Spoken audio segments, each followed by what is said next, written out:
Je sais pas pour vous, mais moi, quand je regarde autour de moi, je vois de plus en plus de divisions dans le monde. Je pense, par exemple, l'année passée, avec tous les événements autour de George Floyd, avec cette tragédie-là qui est arrivée l'année passée, puis toutes les manifestations, tout ce qui est arrivé par la suite. Je pense aussi, par exemple, aux élections qu'il y a eu aux États-Unis, comment est-ce que tout ça, ça a montré vraiment beaucoup de tensions, euh, beaucoup de divisions entre les différentes personnes. Même à nos élections ici au Canada, il y avait beaucoup de divisions aussi là. Donc, je pense qu'on vit dans un monde qui est de plus en plus, en fait, en tension, désuni. En tant qu'être humain aussi, on a le choix maintenant, on a beaucoup de choix. On peut regarder l'Église par Internet, on peut regarder, connecter avec les gens à travers Facebook, à travers toutes sortes de médias. Donc, à la fois, on est beaucoup plus connecté, on peut parler avec des gens à l'autre bout du monde. Donc, il y a des gens que vous avez de la famille en Haïti, en Afrique, en Europe, un peu partout dans le monde. Ma fille, la plus vieille, récemment m'avait dit que papa, je me suis fait une amie en Inde. Donc, à la fois, on peut avoir des connexions avec des gens à travers le monde, partout au monde, mais à la fois, nos relations sont beaucoup plus superficielles. On est beaucoup plus euh, indépendants, isolés, à la place d'être ensemble, d'être unis. Donc, la technologie, à la fois, elle nous permet de connecter avec beaucoup de gens, mais en même temps, nos connexions sont beaucoup plus superficielles que ça l'était. Et quand il s'agit de l'Église, c'est la même chose aussi. On est influencé par le monde, on est influencé par la technologie, on est influencé par la culture dans laquelle on vit. Et pour l'Église, c'est la même chose. Nous pouvons trouver toutes sortes de raisons, en fait, de rester chez nous, d'être isolés chez nous, plutôt que de s'unir au reste de l'Église, de connecter avec d'autres chrétiens, d'avoir des relations vraiment proches et de s'aimer les uns les autres. Et ce matin, cet après-midi, en fait, ce que j'aimerais faire, c'est de vous donner quelques raisons, selon la Bible, de chercher la communion fraternelle, de chercher à être unis avec le reste de l'Église. Donc, si vous voulez bien regarder avec moi Éphésiens chapitre 4, versets 1 à 16. Éphésiens chapitre 4, versets 1 à 16.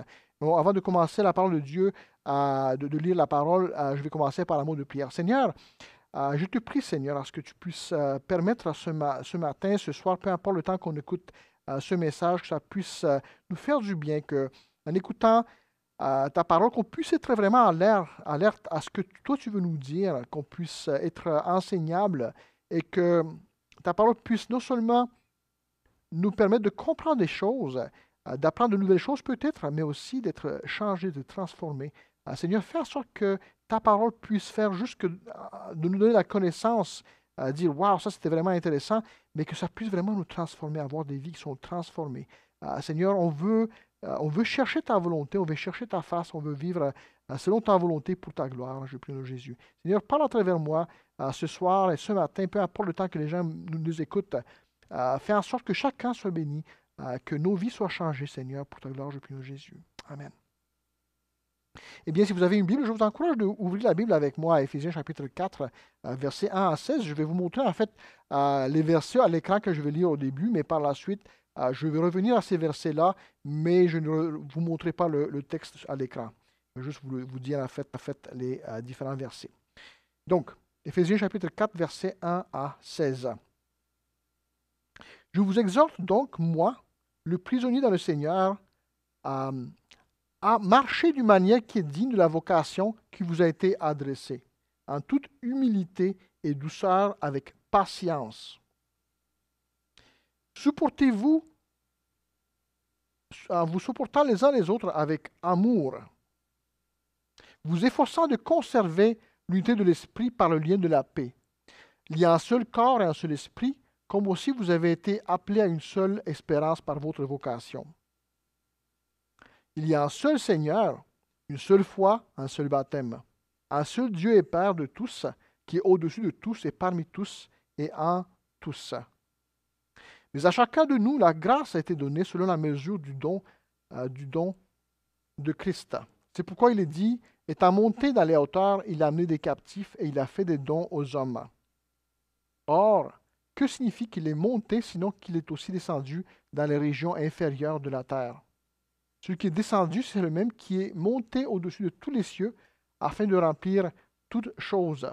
Et il a donné les uns comme apôtres, les autres comme prophètes, les autres comme évangélistes, les autres comme pasteurs et docteurs, pour le perfectionnement des saints en vue de l'œuvre du ministère et de l'édification du corps de Christ.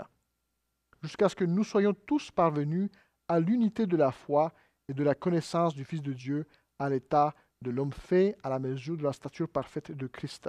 Ainsi, nous ne serons plus des enfants, flottant et emportés à tout vent de doctrine par les tromperies des hommes, par leur ruse dans les moyens de séduction, mais en professant la vérité dans l'amour, nous croîtrons à tous égards en celui qui est le chef, Christ.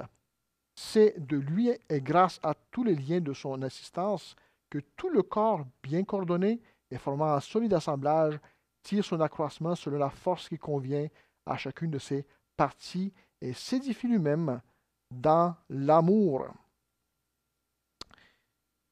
Donc, Éphésiens chapitre 6, chapitre 4, versets 1 à 16. Qu'est-ce que vous avez remarqué dans le passage comme problème? Pourquoi est-ce que l'auteur, Dieu en fait, à travers l'apôtre Paul, l'Esprit Saint, à travers l'apôtre Paul, nous dit que on doit se forcer à être unis?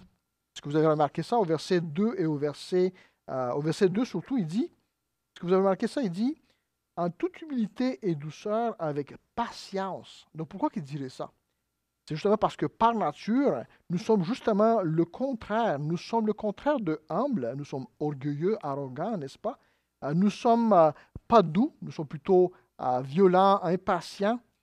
Et nous ne sommes pas patients, justement. Nous sommes plutôt, nous voulons imposer notre volonté, nos idées, nos désirs sur les autres. Donc, qu'est-ce que l'apôtre Paul nous dit? Donc, Dieu nous dit à travers l'apôtre Paul, il dit de faire le contraire, de nous supporter dans l'amour, de nous efforcer, au verset 3, de conserver l'unité, de nous forcer. Si on doit se supporter, si on doit se forcer pour conserver l'unité de l'esprit, donc ça veut dire que ce n'est pas nécessairement quelque chose qui est évident, parfois ça peut être un fardeau, ce n'est pas quelque chose qui est nécessairement naturel, mais c'est quelque chose sur lequel on doit travailler. Est-ce que vous avez remarqué, c'est quoi les raisons pour lesquelles on devrait s'efforcer à chercher l'unité en tant que chrétien, en tant qu'Église, en tant qu'assemblée chrétienne? Eh bien, il nous donne des réponses là-dedans. C'est que nous avons en fait 7 choses qui sont en commun. Donc, l'apôtre Paul nous mentionne 7 choses qui nous sont en commun. Donc, vous regardez avec moi les versets 5 à 7. En fait, même 4 à 7, il dit, il y a un seul corps et un seul esprit. Hein? Nous avons une seule espérance. C'est notre vocation. Il y a un seul Seigneur, nous avons une seule foi, un seul baptême, un seul Dieu et Père de tous. Donc, nous avons beaucoup de choses en commun. Nous avons une seule espérance, n'est-ce pas? Lorsque toi et moi, on va mourir, on espère pouvoir rejoindre le Seigneur, être dans la présence de Dieu, être dans une place merveilleuse qui s'appelle le paradis, n'est-ce pas? On espère pouvoir être en paix avec toute la création, dans une nouvelle création, d'être avec les animaux, de toutes sortes, et vivre en paix les uns avec les autres. Eh bien, dans cet endroit-là, on va être tous ensemble. Il ne va pas avoir un coin pour tel genre de personnes ou un coin tout seul pour moi-même, mais ça va être vraiment tout le monde ensemble, tous les chrétiens qui seront ensemble avec le Seigneur. L'apôtre Paul parle ici de esprit. Nous avons tous un seul esprit. Je ne sais pas pour vous, mais nous, en tant que famille, on a la conviction qu'on doit toujours être à l'église à tous les dimanches. Donc, peu importe où nous sommes, si nous sommes en vacances, on était en Europe il y a quoi? 4-5 ans, je pense, on était là-bas. Donc, à tous les dimanches, peu importe où on était avec d'autres chrétiens. Parce que c'est important pour nous de se rencontrer ensemble avec des chrétiens et adorer Dieu dans une église. Lorsqu'on est aux États-Unis, par exemple, on va visiter différentes églises et encore là, on a la joie de rencontrer d'autres frères et sœurs et de adorer Dieu avec d'autres chrétiens. Il y a en fait dimanche, pas ce dimanche-ci, mais dimanche d'avant, on était dans une église anglophone pour un de mes cours et je prêchais là-bas. Et c'était tellement le fun de pouvoir rencontrer d'autres chrétiens, de pouvoir s'encourager mutuellement. Donc c'est tellement le fun de pouvoir se rencontrer avec d'autres chrétiens, de pouvoir s'encourager mutuellement. Nous, on est resté en fait dimanche il y a 2 semaines à peu près, on est resté 2 heures de plus après la célébration. Moi, je me suis réveillé à 5 heures du matin. J'ai prêché 2 fois, puis ensuite on est resté avec les gens jusqu'à vers quasiment 2 heures. Donc c'était vraiment, on a eu un bon temps avec tous ces frères et sœurs-là parce qu'on a un seul esprit, il y a vraiment une communion fraternelle. Donc, c'est le fun quand tu es à l'extérieur de l'Église, que tu vois d'autres chrétiens, mais quand tu reviens chez toi, dans ton assemblée, là où tu as des frères et sœurs avec qui tu as des relations depuis très longtemps, que tu connais très bien, c'est encore mieux. C'est vraiment être chez soi. C'est une grâce vraiment très spéciale. Donc, je ne sais pas si vous avez cette grâce-là de pouvoir connaître des gens depuis très longtemps, de savoir que vous êtes aimé et que vous aimez les autres aussi, que vous connaissez les gens, que vous connaissez des gens depuis que vous avez des relations avec des frères et des sœurs depuis très longtemps, que des gens qui vous aiment pour qui vous êtes avec vos forces, avec vos faiblesses, puis que vous faites la même chose pour d'autres personnes, de aimer des gens avec leurs forces et les faiblesses, de permettre vraiment à Dieu de aimer à travers vous, puis de permettre aussi à ce que Dieu vous aime à travers les mains et le corps des frères et des sœurs qu'il a placés autour de vous. C'est vraiment une grâce de connaître ça, l'amour et la grâce des autres frères et sœurs. Donc pourquoi est-ce qu'on devrait chercher l'unité? L'unité en tant qu'Église, eh bien, c'est parce que nous avons tous, n'est-ce pas, tellement de choses en commun. Nous avons une identité commune. Nous avons beaucoup de choses en commun. En fait, nous avons beaucoup de choses à gagner, dont justement recevoir la grâce de Dieu à travers les frères et les sœurs. Donc, on devrait chercher l'unité de l'Église, à être unis à l'Église locale, parce que nous avons une identité commune. C'est ce que l'apôtre Paul nous dirait dans les versets 1 à 6, de chercher l'unité avec l'Église locale parce que nous avons justement une identité commune. Regardons maintenant les versets qui suivent pour d'autres raisons pour lesquelles que l'apôtre Paul va nous encourager en fait à chercher l'unité avec l'Église locale, être unis avec l'Église locale. Laissez-moi vous relire les versets 7 à 13 encore une fois. Mais à chacun de nous, la grâce a été donnée selon la mesure du don de Christ. C'est pourquoi il est dit, il est monté dans les hauteurs et il a amené des captifs et il a fait des dons aux hommes. Or, que signifie qu'il est monté, sinon qu'il est aussi descendu dans les régions inférieures de la terre? Celui qui est descendu, c'est le même qui est monté aussi au-dessus de tous les cieux afin de remplir toutes choses. C'est lui qui a donné les uns comme apôtres, les autres comme prophètes, les autres comme évangélistes, les autres comme pasteurs et docteurs, pour le perfectionnement des saints. Cela en vue de l'œuvre du service et de l'édification du corps de Christ, jusqu'à ce que nous soyons tous parvenus à l'unité de la foi et de la connaissance du Fils de Dieu, à l'état de l'homme fait à la mesure de la stature parfaite de Christ. Ce que vous avez remarqué, ce que l'apôtre Paul nous dit, c'est que Jésus est non seulement descendu, mais il est monté. Et qu'est-ce qu'il a fait? Il a donné à l'Église, à l'Assemblée locale, toutes sortes de dons. Donc, il parle de prophètes, il parle d'apôtres, mais il mentionne aussi évangélistes et pasteurs enseignants. Et évidemment, ce n'est pas toute la liste de dons au complet. On peut trouver d'autres dons qui sont mentionnés par l'apôtre Paul, premièrement dans Romains 12, mais aussi dans 1 Corinthiens chapitre 12. Mais c'est intéressant que Dieu a choisi de donner pas seulement des dons spirituels, mais des gens qui sont donnés comme un don à l'Église. Si vous regardez en fait les versets de Tite, chapitre 1, Tite, chapitre 1, verset 5, il dit à Tite, je te laissais à Crète pour désigner des anciens. Hein. Donc, les anciens, encore une fois, sont désignés dans le contexte d'une église locale. Ils sont donnés en don à l'église locale. Donc, tous ces dons-là sont donnés pour que les chrétiens soient bénis, pour que les chrétiens puissent grandir, pour que tous les chrétiens puissent servir encore plus à la gloire de Dieu, pour la gloire de Dieu, avec une bonne attitude et avec un bon cœur, avec un cœur joyeux. Vous savez, parfois on n'aime pas nécessairement les dons qui sont placés autour de nous, les dons que Dieu nous donne. On se rappelle par exemple des Juifs qui étaient dans le désert et que Dieu leur avait donné toutes sortes de choses et qui n'étaient pas contents de ce que Dieu leur avait donné. Ils n'étaient pas contents de leur situation. Et vous et moi, on se trouve parfois dans des situations qui ne sont pas très plaisantes, avec des gens qui sont mal commodes. Écoutez, moi j'ai déjà été entouré par beaucoup de pasteurs et je sais que les pasteurs parfois peuvent être mal commodes. Je sais que n'importe quel don, les évangélistes peuvent être mal commodes. Peu importe qui nous sommes, on peut être mal commode. Peu importe le don qu'on a, l'être humain, ça peut être dérangeant parfois. Mais peu importe, Dieu nous dit que c'est pour notre bien, que les frères et sœurs, peu importe c'est quoi le don que Dieu nous a donné, les frères et sœurs nous sont donnés comme un don, comme une bénédiction pour nous aider à grandir dans le Seigneur. Regardez aussi avec moi le chapitre 14 de 1 Corinthiens. Il est écrit, je vais vous lire ça encore une fois.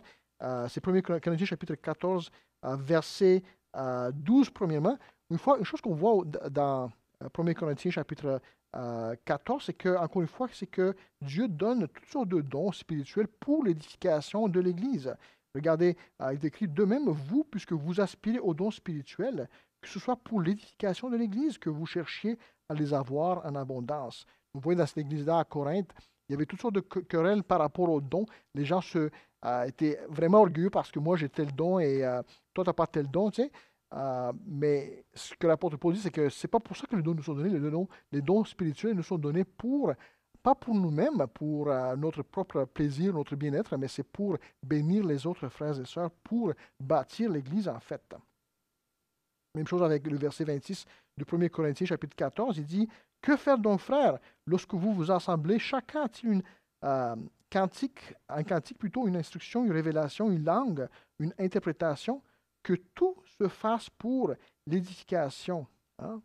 Que tout soit fait pour l'édification des autres de l'Église, de l'Assemblée. Donc, si toi, tu es un chrétien, si tu es vraiment né de nouveau, si tu connais le Seigneur Jésus-Christ comme ton Sauveur et ton Seigneur, ça veut dire que Dieu t'a donné un don spirituel qui n'est pas pour toi-même, pour que toi tu le gardes caché, un peu comme un trésor qu'on enterre en dessous de la terre, mais il t'a donné un don pour que tu l'utilises pour bénir le reste de l'Église, pour que tu édifies le corps de Christ. Et si tu es chez toi, si tu ne viens pas dans l'assemblée, si tu ne viens pas encourager d'autres frères et sœurs, si tu n'as pas de relation proche avec d'autres frères et sœurs, ben, ton don n'est pas utilisé. Et le corps de Christ en souffre. Et toi-même, tu en souffres parce que tu n'es pas béni par les autres. Et lorsque toi-même, tu utilises ton don spirituel, tu vas en être béni. Parce qu'on est beaucoup plus béni quand on sert les autres, quand on fait vraiment la volonté de Dieu. Il y a plus de joie à donner qu'à recevoir, n'est-ce pas? Puis ça ne s'applique pas juste pour les choses matérielles, pour l'argent ou peu importe, mais ça s'applique vraiment pour servir, dans le contexte de service aussi, envers les autres. Donc, toi et moi, on prie souvent, vous connaissez tous la prière, notre Père qui est aux cieux, que ta volonté soit faite, n'est-ce pas, que ton royaume vienne. Mais quand on prie que ta volonté soit faite, eh bien, ce qu'on prie, c'est que justement, ce plan-là que Dieu a pour toi et pour moi, de s'unir, de servir l'Église, de bénir les gens autour de nous, de bénir le reste du corps de Christ, d'aider à ce que l'Église soit bâtie, ben, c'est la volonté de Dieu aussi. Tu pries pour ça, en fait. Maintenant, il y a certaines personnes qui vont me dire que moi, j'écoute des prédications en ligne, moi, j'écoute toutes sortes de sermons pendant la semaine. Je n'ai pas besoin de venir à l'église pour voir des frères et des sœurs, OK? C'est vrai, c'est vraiment bon pour toi. C'est excellent. Moi aussi, j'écoute des prédications de toutes sortes. J'ai fait ça pendant bien des années, d'écouter des prédications, des enseignements. C'est génial. Sauf que, encore une fois, tu as besoin d'utiliser ton don spirituel. Tu as besoin aussi des dons des autres personnes, que ça vienne justement, un peu comme une statue, vienne te peaufiner, t'aider à grandir dans le Seigneur, t'aider à changer, être plus comme le Seigneur Jésus-Christ. On a vraiment besoin les uns les autres. Donc, la raison pour laquelle que tu devrais être, une autre raison que tu devrais être uni au corps de Christ à l'Église locale, c'est parce que nous avons une diversité de dons spirituels. Donc, cherche à être uni à l'Église locale à cause de la diversité des dons spirituels. On a chacun un don spirituel qui est différent. Donc, on doit l'utiliser pour la gloire de Dieu et pour bénir les autres. Donc, c'est quoi les raisons qu'on a vues à date? On a vu la première raison, c'était qu'on doit chercher à être unis à l'Église locale parce que nous avons une identité qui est commune. On a beaucoup plus en commun que ce qui nous divise. Et deuxième raison qu'on a vue à date, c'est qu'on doit chercher à être unis à l'Église locale parce que nous avons chacun des dons qui sont différents. Et que chacun, on a besoin des dons des autres et on a besoin aussi d'utiliser nos propres dons pour bénir les autres. Donc vraiment, on a vraiment beaucoup plus à gagner. On a beaucoup à gagner à être unis les uns aux autres, être unis à l'Église locale. Quelques versets du passage, versets 14 à 16. Regardez ce que ça dit. Ça dit, jusqu'à ce que nous soyons tous parvenus, excusez-moi, c'est versets 14 à 16. Ainsi, nous ne serons plus des enfants flottants et entraînés à tout vent de doctrine, joués par les hommes avec leur fourberie et leurs manœuvres séductrices, mais en disant la vérité avec amour, nous croîtrons à tous égards en celui qui est le chef, c'est-à-dire Christ. De lui, de Jésus, le corps tout entier, bien ordonné et cohérent, grâce à toutes les jointures qui le soutiennent fortement, tire son accroissement dans la mesure qui convient à chaque partie et s'édifie lui-même dans l'amour. Donc, regardez avec moi encore une fois le verset 14. C'est quoi le point du passage? Le verset 14, ça dit que on doit chercher en fait à être réunis à l'église locale parce qu'on doit être, pour être protégé justement des pièges des gens, des sectes et autres arnaques. Hein. Verset 14, il dit, nous ne sommes plus des enfants, des victimes en fait qui pourraient être trompées par les hommes avec leurs fourberies et leurs manœuvres séductrices. Mais on va être justement, on va être capable de résister à ce genre d'attaque spirituelle-là. Regardez aussi versets 15 et 16, il dit, on doit chercher justement à être unis à l'Église parce qu'en disant la vérité dans l'amour, nous croîtrons à tous égards en Jésus-Christ. Et donc, c'est ça, le corps entier va pouvoir grandir, on va pouvoir grandir en tant qu'Église, puis chacun individuellement, mais aussi en tant qu'Église, en tant que communauté. Vous connaissez certainement des exemples de chrétiens qui ont quitté l'Église, qui ont arrêté de venir à l'Église, puis là, ils sont ramassés dans toutes sortes de fausses doctrines, dans toutes sortes de choses qui sont bizarres. Moi, récemment, j'écoutais l'histoire d'un de nos frères qui me contait comment est-ce que un de ses amis, il a été devenu chrétien, il s'est fait baptiser, il a commencé à l'église. Puis là, à un moment donné, ils ont dû déménager à l'extérieur de Montréal. Puis là-bas, ils ont essayé de joindre une église évangélique, mais sauf que ça n'a pas trop marché. Je ne sais pas pourquoi ça n'a pas fonctionné leur relation avec l'église locale. Puis ils sont fait approcher par une secte. Et là, ils ont commencé à étudier la Bible avec cette secte-là, supposément la Bible. Au bout d'un certain temps, ils se sont rendus compte que c'était vraiment une secte.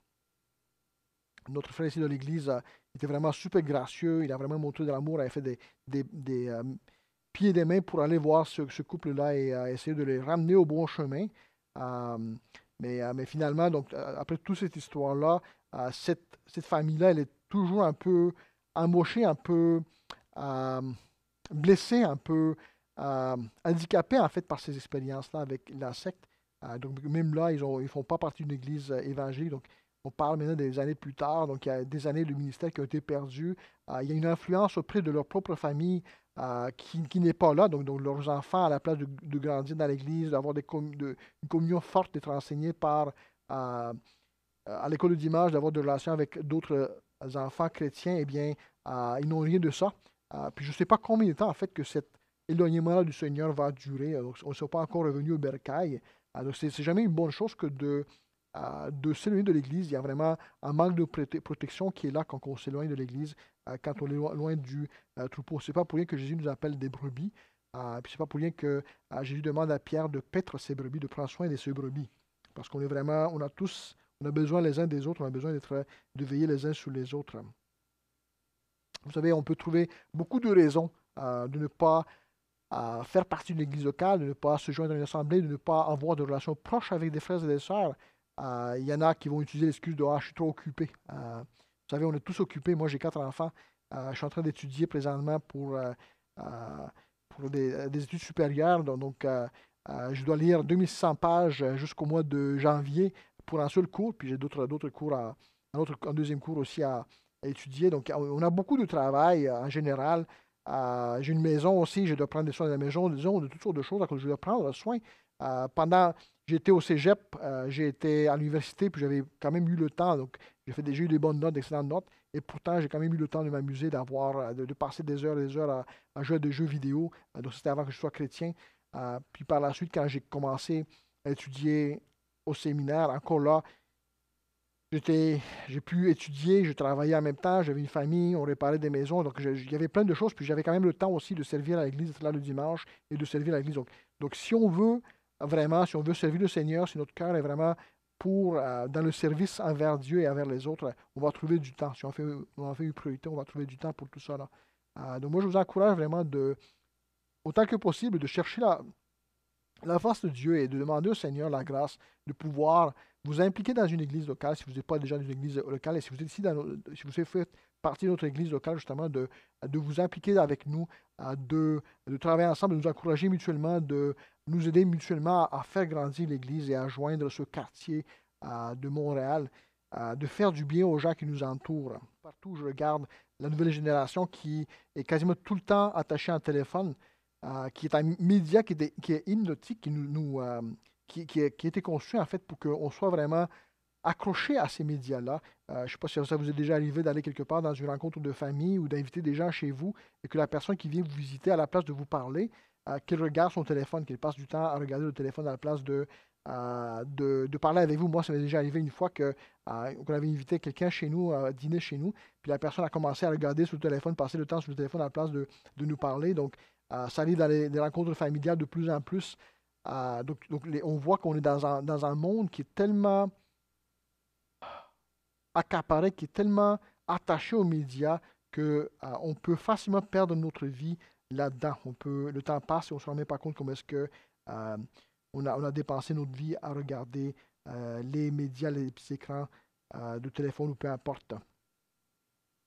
Donc, on doit faire attention à ce qui nous influence et de chercher toujours le meilleur, de chercher les relations avec les frères et les sœurs, à faire la volonté de Dieu, à bâtir l'Église, n'est-ce pas? On doit chercher l'unité, en fait, avec l'Église locale, non seulement pour notre propre bien, pour notre propre croissance spirituelle, mais pour la croissance spirituelle des autres aussi. Le verset 14 à 16 nous disait que nous devons chercher à être unis à l'Église locale pour grandir justement spirituellement. C'est là qu'on non seulement on grandit spirituellement, mais on trouve une sécurité là-dedans, dans l'union avec l'Église locale. Donc on doit chercher à être unis à l'Église locale.